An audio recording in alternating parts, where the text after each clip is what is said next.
Je suis très heureux de vous présenter mes vœux ici devant le bâtiment des possibles pour cette première séquence. Un lieu intéressant pour les symboles et les valeurs qu'il représente. Ici, c'est l'engagement bénévole, la bienveillance, le vivre ensemble, le lien, la solidarité. Dans un monde de plus en plus dur, dans une société de plus en plus crispée, de plus en plus individualiste, je trouve que le travail fait ici au possible est un pied de nez aux égoïsmes et au repli sur soi. Donc, belle année à vous, bonne santé, beaucoup de bonheur, de joie, en famille, avec des amis. Des élus mobilisés, animés par leur passion de servir l'intérêt général, de servir l'intérêt du territoire. Et je vais vous faire une confidence, le mandat de maire et de président de Comcom, c'est certainement le plus beau des mandats parce qu'il nous faut à la fois trouver des réponses concrètes dans la proximité aux attentes de la population en matière de logement, de mobilité, d'emploi, de petite enfance, de déchets, et en même temps s'inscrire aussi dans le temps long et apporter des solutions à des enjeux plus larges. Je pense au réchauffement climatique ou à l'érosion de la biodiversité.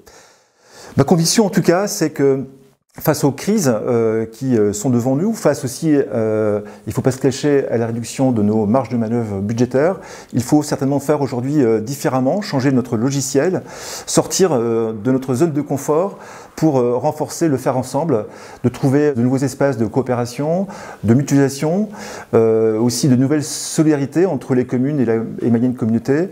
Voilà, en tout cas, un champ nouveau à explorer, auquel je crois profondément. En tout cas, il faut qu'on prenne en main notre destin, que nous soyons au rendez-vous, ambitieux et à la hauteur des enjeux. Et puis, pour terminer, peut-être un petit mot sur nos collaborateurs, nos agents, qui animent au quotidien le service public local. Ils sont 450 et moi je voulais sincèrement saluer leur mobilisation, leur engagement, leur investissement pour le territoire. Ils sont au quotidien, à chaque étape de la vie des habitants de ce territoire, et c'est pour moi une très grande fierté que d'être l'animateur de ces équipes-là. Depuis notre élection, c'est l'état de crise permanent. En tout cas, c'est l'impression que les choses donnent.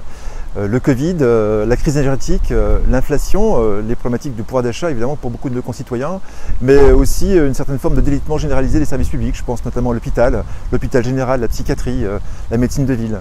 En tout cas, sachez que ça n'entame en rien ma détermination, mon engagement pour le territoire, à œuvrer collectivement avec mes collègues élus pour la réussite de notre territoire, de Mayenne Communauté, de la ville de Mayenne. Certes, on vit un moment délicat, un moment financier extrêmement tendu. Il faudra certainement faire preuve de courage, prendre des décisions parfois difficiles. Je pense notamment au fait de baisser peut-être nos niveaux d'investissement. Il faudra qu'on apporte également des solutions à cette crise démocratique qui m'inquiète, qui nous inquiète collectivement. On voit bien ce fossé qui se creuse entre les politiques et puis le citoyen, entre les institutions et les citoyens. À nous d'être aussi dans des réponses nouvelles. Je pense au jury citoyen qui a été un moment plutôt intéressant où on a associé des citoyens à la définition des enjeux sur le centre-ville, et puis c'est aussi ce qu'on a décidé également avec la mise en place du budget participatif, même si j'aurais souhaité qu'il y ait plus de votants. Ça passe aussi par le respect des oppositions. En tout cas, on voit bien que les missions du maire évoluent. D'un maire bâtisseur qui aimait bien construire, on est maintenant plutôt sur l'idée de maire assemblier, celui qui prend toutes les parties prenantes, qui les réunit autour de la table et qui collectivement essaie de définir collectivement, de manière un peu plus participative, des solutions nouvelles aux problèmes qui sont posés. Je voulais finir cette rapide intervention sur le terme de l'optimisme et de la confiance. Je supporte de moins en moins les qualifiants lorsqu'on souhaite décrire le Nord-Mayenne, territoire résigné, territoire oublié, territoire abandonné. Une sinistrose s'est emparée du Nord-Mayenne. Je crois que, et y compris même de la part des habitants du Nord-Mayenne qui mettent en avant les difficultés du territoire, et il y en a, en oubliant les atouts, et mesurons bien ensemble la chance que nous avons à vivre dans le Nord-Mayenne. Une qualité de vie, un cadre de vie, Lassay, les châteaux, Jubelin, Fontaine-Daniel, Mayenne ici dans ce magnifique château. On pourrait aussi parler du lac de Haute-Mayenne, du maillage bocagé qui est une ressource, un patrimoine naturel extraordinaire.